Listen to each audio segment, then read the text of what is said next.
Bowmore. All right. Okay, good.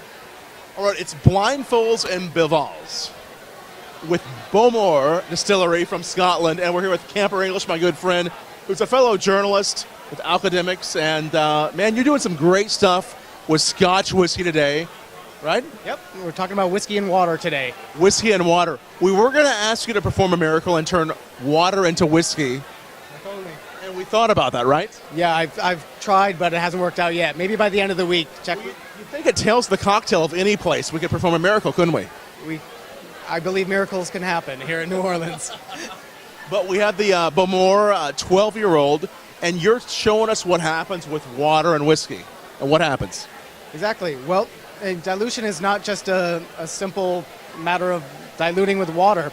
We find that when we add water to whiskey, it unlocks more aromas rather than dilutes them, which is sort of not obvious. And that more of the aroma is released to us. We have a different sensory experience with it.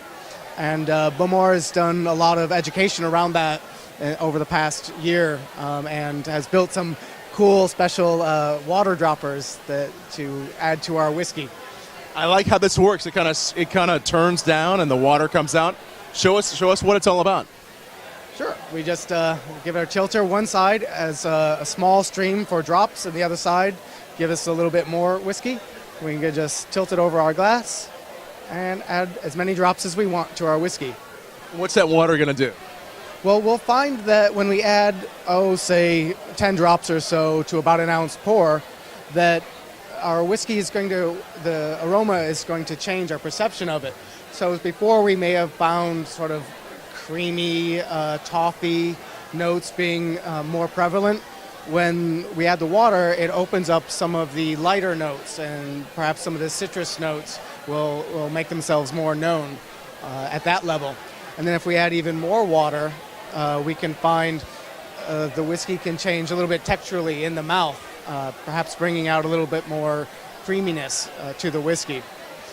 So adding water is a good way to discover whiskey, even though you and I like it probably, straight from the barrel or pretty strong. It can actually allow us to get our heads around those flavors.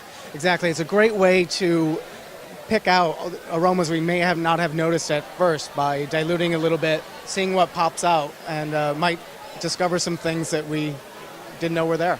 What do you think about Scotch whiskey with cocktails? Oh, I love it. I love Scotch whiskey and cocktails. Particularly for me, I do like smoky whiskeys like Bowmore and other Islay whiskeys that have a really robust flavor in a cocktail.